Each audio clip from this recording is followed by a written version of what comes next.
एक ऐसा देश जिस पर दुनिया की सबसे बड़ी ताकतों ने पाबंदियां लगा दी, जहां हथियार खरीदने पर सख्त रोक थी, जहां की इकोनॉमी लगभग टूट चुकी थी। लेकिन आज वही देश मिसाइलों का ऐसा जखीरा रखता है जिससे पूरी दुनिया खौफ खाती है। जी हां, हम बात कर रहे हैं ईरान की। ईरान जिसे कभी सिर्फ तेल के लिए जाना जाता था, लेकिन आज उसे दुनिया मिसाइल्स का बादशाह कहती है। तो आखिर कैसे बना ईरान मिसाइलों का बादशाह? आज की इस कहानी में हम आपको ले चलेंगे 40 साल की उस मिसाइल यात्रा पर जिसने ईरान को मिडिल ईस्ट का सबसे खतरनाक मिसाइल्स पावर कंट्री बना दिया। तभी तो अमेरिका और इजराइल जैसे पावरफुल देशों के लिए ईरान किसी बड़ी मुसीबत से कम नहीं है।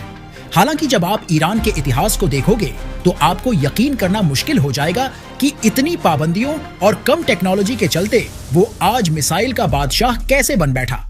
दोस्तों, कहानी शुरू होती है साल 1980 से, जब पूरी दुनिया की नजरें मिडिल ईस्ट पर टिकी थीं।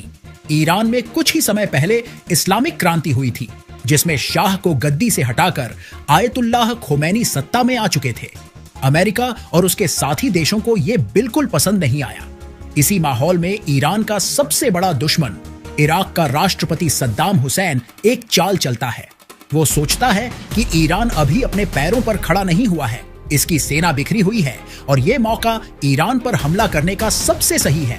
22 सितंबर 1980 सद्दाम अपनी सेना को आदेश देता है और शुरू होती है ईरान इराक जंग। शुरुआत में इराक ने ईरान की सीमा पर हमला किया, लेकिन जल्दी ही उसने एक और खतरनाक स्ट्रैटेजी अपनाई।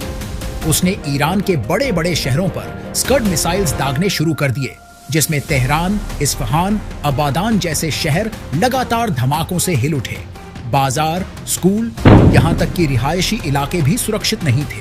इसमें हजारों लोग मारे गए, लाखों घर तबाह हो गए। उस समय ईरान की हालत सोचिए कैसे हो गई होगी। लोग डर के साए में जी रहे थे।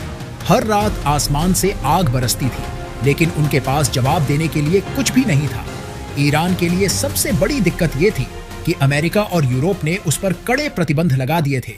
मतलब ईरान कहीं से हथियार या मिसाइल खरीद ही नहीं सकता था, जबकि इराक को खुलेआम मदद मिल रही थी। America, Soviet union, France, Germany, सबके सब सद्दाम को हथियार सप्लाई कर रहे थे। ऐसा लग रहा था मानो पूरी दुनिया मिलकर ईरान को खत्म करना चाहती हो। अब इसमें सोचने वाली बात यह आ जाती है कि भाई ईरान के पीछे आखिर इतने सारे देश हाथ धोकर क्यों पड़ गए थे। जैसा कि मैंने ऊपर बताया है कि शाह को हटाकर आयतुल्लाह खोमैनी ने सत्ता संभाली। यही सबसे बड़ा कारण था, क्योंकि शाह अमेरिका का बहुत ही बड़ा दोस्त था।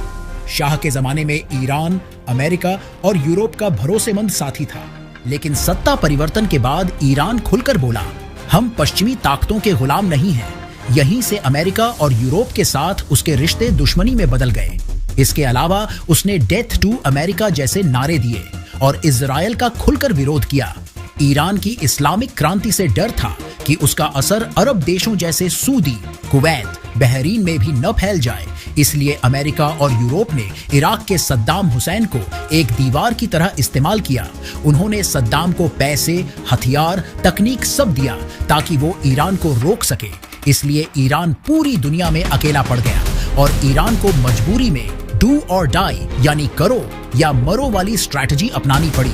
इन्हीं हालात में ईरान के नेताओं और वैज्ञानिकों ने एक ऐतिहासिक फैसला लिया, अगर हमें जिंदा रहना है तो हमें खुद अपने मिसाइल बनाने होंगे। ये सिर्फ एक हथियार का सवाल नहीं था, बल्कि ये ईरान के सर्वाइवल और इज्जत का सवाल था। यही वो पल था जिसने ईरान को मिसाइलों की राह पर धकेला। एक ऐसी राह जो आने वाले 40 सालों में उसे दुनिया से अलग बनाने वाली थी। दोस्तों, 1980 की उस भयानक जंग ने ईरान को एक बात साफ कर दी थी कि अगर हमें बचना है तो हमें अपने हथियार खुद बनाने होंगे। लेकिन सवाल था कैसे, क्योंकि ईरान के पास न टेक्नोलॉजी थी, न रिसोर्सेज, और ऊपर से पूरी दुनिया उसकी दुश्मन बनी हुई थी। ईरान ने सबसे पहले अपना जुगाड़ लगाया। उसने चोरी छिपे उन देशों से संपर्क किया जो खुद भी दुनिया की बड़ी ताकतों से टकरा रहे थे। लीबिया, जिसने अमेरिका के खिलाफ हमेशा खुलकर बोला। चीन, जिसने हथियारों की सप्लाई करके पैसा कमाने का मौका देखा। और सबसे बड़ा नाम नॉर्थ कोरिया। नॉर्थ कोरिया, जो उस समय खुद आइसोलेशन में जी रहा था, वो ईरान का नेचुरल दोस्त बन गया और नॉर्थ कोरिया ने ईरान को अपने पास मौजूद स्कड मिसाइल्स बेचे। ईरान ने इन स्कड मिसाइल्स को खरीदा, लेकिन ये सिर्फ इस्तेमाल करने के लिए नहीं थे, बल्कि ईरानी साइंटिस्ट ने इन्हें खोल खोल कर पढ़ना शुरू किया। एक एक स्क्रू, एक एक वायर को ध्यान से देखा। यही थी उनकी स्ट्रैटेजी, यानी रिवर्स इंजीनियरिंग। मतलब दूसरे की बनाई हुई टेक्नोलॉजी को समझो, उसकी कॉपी करो और फिर धीरे धीरे अपना वर्जन बनाओ। इस स्ट्रैटेजी का पहला नतीजा जो निकल कर आता है वो शहाब 1 और शहाब 2 मिसाइल्स था। ये मिसाइल्स नॉर्थ कोरियन स्कड की कॉपी थी। हालांकि इनका रेंज ज्यादा नहीं था, सिर्फ 300 से 500 किलोमीटर। लेकिन हाँ, अब ईरान के पास भी दुश्मनों के शहरों पर जवाबी हमला करने की ताकत आ चुकी थी। दुनिया को ये छोटे छोटे मिसाइल्स भले ही मामूली लगे हों, लेकिन ईरान के लिए ये उसके पहले बच्चे थे, जिन्होंने उसे सिखाया कि अगर वो चाहे तो सबसे बड़ी तकनीक भी बना सकता है। और सबसे दिलचस्प बात ये थी कि ईरान ने इन मिसाइल्स को सिर्फ कॉपी करके ही नहीं छोड़ा, बल्कि उनमें धीरे धीरे अपनी इनोवेशंस डालनी शुरू कर दी, जैसे रेंज बढ़ाना, एक्यूरेसी सुधारना, फ्यूल टेक्नोलॉजी बदलना। और यही उनके साइंटिस्ट की असली जीत थी। दोस्तों, यही वो दौर था जब ईरान ने दुनिया को ये दिखाना शुरू किया कि हमारे रास्ते रोक सकते हो, लेकिन हमें नहीं रोक सकते। जब ईरान ने अपने पहले शहाब मिसाइल्स बना लिए तो दुनिया चौकन्नी हो गई। अमेरिका और यूरोप ने तुरंत नए प्रतिबंध लगा दिए। उन्होंने साफ कह दिया कि ईरान को अगर मिसाइल टेक्नोलॉजी मिली तो ये पूरे मिडिल ईस्ट के लिए खतरा बन जाएगा। लेकिन ईरान अब पीछे हटने वाला नहीं था। उसने एक ऐसा प्लान बनाया जो आज भी रहस्य और रोमांच से भरा है, the underground missiles empire. Iran जानता था कि वो अगर खुल्लम खुल्ला मिसाइल फैक्ट्रियां बनाता है तो अमेरिका या इजराइल उन्हें तुरंत तबाह कर देंगे। इसलिए उसने एक गुप्त मिशन शुरू किया, जिसमें उसने पहाड़ों को खोदकर उनमें सैकड़ों किलोमीटर लंबे सुरंग बनाए। हर टनल के अंदर missile assembly plants, storage rooms और लॉन्च पैड्स छुपाए गए। इन जगहों पर काम करने वाले साइंटिस्ट्स और इंजीनियर्स अक्सर अपने परिवार से महीनों तक नहीं मिलते थे। ईरान ने यह सब इतनी सीक्रेसी से किया कि CIA और मोसाद जैसी एजेंसीज भी बस अंदाजे ही लगाती रह गई। और कुछ समय बाद इन अंडरग्राउंड लैब्स से निकली नई मिसाइलों की पीढ़ियां लोगों के सामने आई। शहाब 3, जिसकी रेंज 1300 किलोमीटर निकल कर आई। गार्ड, जिसकी रेंज 2000 किलोमीटर निकल कर आई। सेजिल, ये सॉलिड फ्यूल टेक्नोलॉजी वाली मॉडर्न बैलिस्टिक मिसाइल थी, जिसकी रेंज 2000 किलोमीटर से भी ज्यादा थी। सॉलिड फ्यूल का मतलब है कि मिसाइल को इंस्टेंट लॉन्च किया जा सकता है, यानी प्रिपरेशन में घंटों नहीं लगते। इस मिसाइल ने ईरान की ताकत को कई गुना बढ़ा दिया। ईरान ने पहली बार अपने अंडरग्राउंड बेसेस को 2015 में दुनिया को दिखाया, जिसमें टीवी कैमरों को उन विशाल सुरंगों के अंदर ले जाया गया जहां कतार में दर्जनों मिसाइल्स रेडी टू फायर खड़े थे। ये फुटेज देखकर दुनिया सन्न रह गई, क्योंकि अब ये साफ था कि ईरान के पास सिर्फ कुछ मिसाइल्स नहीं, बल्कि पूरा मिसाइल एम्पायर है। अमेरिका की इंटेलिजेंस एजेंसीज मानती हैं कि आज ईरान के पास ऐसे सैकड़ों अंडरग्राउंड सिट्स हैं जिन्हें डिटेक्ट करना लगभग नामुमकिन है। और यही वजह है कि ईरान को कभी सीधा मिलिट्री स्ट्राइक करने की हिम्मत कोई नहीं जुटा पाया, क्योंकि अगर युद्ध हुआ तो इन हिडन बेसिस से निकली हजारों मिसाइल्स पूरे रीजन को राख में बदल सकती हैं। दोस्तों, अब सवाल ये उठता है कि आखिरकार दुनिया ईरान को मिसाइल का बादशाह क्यों कहती है? क्योंकि मिसाइलें तो और भी देशों के पास भी तो हैं। तो चलिए इसे 4 बड़े कारणों से समझते हैं। आज ईरान के पास 3000 से भी ज्यादा मिसाइलें हैं। जी हां, आपने सही सुना, 3000 से ज्यादा। ये मिडिल ईस्ट के किसी भी देश से कई गुना बड़ा आर्सेनल है। सऊदी अरब, UAE या इजराइल जैसे देशों के पास मॉडर्न टेक्नोलॉजी तो है, लेकिन उनकी संख्या और वैरायटी ईरान के मुकाबले कहीं भी नहीं टिकती।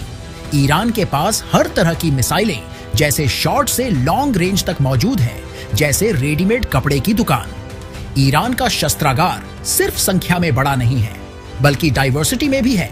जैसे अगर 300 किलोमीटर के दायरे में हमला करना हो तो फतह 110 है, और अगर 1300 से 2000 किलोमीटर के बीच हमला करना हो तो शहाब 3 या घाद्र है। इसके अलावा अगर लॉन्ग रेंज जैसे 2000 या उससे ज्यादा किलोमीटर तक हमला करना हो तो सेजिल सीरीज की मिसाइलें इस्तेमाल होती हैं। इसके अलावा क्रूज मिसाइल्स जैसे सूमर और होवीजे जो टेरेन हगिंग उड़ान भर सकती हैं। अब तो ईरान ड्रोन्स और बैलिस्टिक मिसाइल का कॉम्बिनेशन भी तैयार कर रहा है। मतलब दुश्मन चाहे नजदीक हो या हजारों किलोमीटर दूर, ईरान के पास हर हाल का जवाब मौजूद है। ईरान पर जितनी भी पाबंदियां लगीं, उसने उनसे एक ही सीख ली, अगर बाहर से नहीं मिलेगा तो खुद बनाएंगे। Missile engine, fuel systems, guidance tech, सब उन्होंने अपनी लैबोरेटरीज में बनाया। यहां तक कि कई बार साइंटिस्ट की मिस्टीरियस किलिंग्स हुई, तोड़ फोड़ भी हुआ, फिर भी रिसर्च नहीं रुका। आज हालत यह है कि ईरान को मिसाइल टेक्नोलॉजी के लिए किसी देश की डिपेंडेंसी नहीं है, और यही उसकी सबसे बड़ी ताकत है। दोस्तों, ईरान की एयर फोर्स बहुत कमजोर है। उसके पास पुराने जमाने के फाइटर जेट्स हैं, लेकिन ईरान ने इस कमजोरी को अपनी ताकत में बदल दिया। उसने एयर फोर्स की जगह मिसाइल फोर्स को ही अपना प्राइमरी वेपन बना लिया। यही कारण है कि अगर कल को ईरान और किसी बड़ी ताकत का टकराव हुआ तो वो एयर स्ट्राइक के बजाय सीधे हजारों मिसाइलों की बारिश करेगा। अमेरिका और इजराइल कई बार ओपनली बोल चुके हैं, अगर ईरान के साथ सीधा युद्ध हुआ तो उसके मिसाइल्स पूरे मिडिल ईस्ट को आग में झोंक देंगे। यानी दोस्तों, ये सिर्फ हथियारों की गिनती नहीं है, ये है साइकोलॉजिकल पावर, जिससे ईरान का नाम सुनकर ही दुश्मन सोच में पड़ जाता है। और यही वजह है कि दुनिया आज ईरान को सिर्फ एक तेल का देश नहीं, बल्कि मिसाइल्स का बादशाह कहती है। दोस्तों, मिसाइल सिर्फ परेड में दिखाने के लिए नहीं होते, उनकी असली ताकत तब साबित होती है जब वो बैटलफील्ड में दुश्मन को सीधा हिट करे। और ईरान ने ये बार बार दुनिया को दिखा दिया है। साल 2020 जनवरी का महीना, अमेरिका ने ईरान के सबसे बड़े जनरल कासिम सोलेमानी को एक ड्रोन स्ट्राइक में मार गिराया। पूरा ईरान गुस्से में था। दुनिया को लगा कि अब ईरान सिर्फ नाराजगी जताएगा, स्पीचेस देगा, लेकिन नहीं। 8 जनवरी 2020 की सुबह ईरान ने इराक में स्थित अमेरिकी एन अल असाद एयरबेस पर दर्जनों बैलिस्टिक मिसाइल दाग दिए। मिसाइल्स इतनी एक्यूरेसी से गिरी कि बिल्डिंग्स तबाह हो गई, जिसमें कई अमेरिकी सैनिक घायल हो गए और दर्जनों को कंकशन व ब्रेन इंजरी हो गई। सबसे चौंकाने वाली बात यह थी कि अमेरिका उन्हें इंटरसेप्ट भी नहीं कर पाया।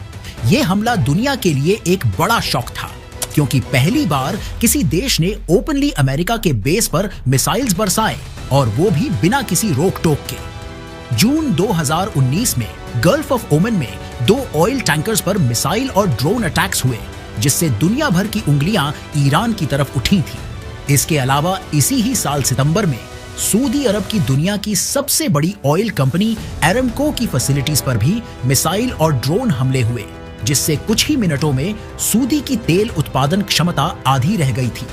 इसका असर सिर्फ मिडिल ईस्ट में नहीं, बल्कि पूरे विश्व की इकोनॉमी पर पड़ा, जिससे तेल के दाम आसमान छू गए।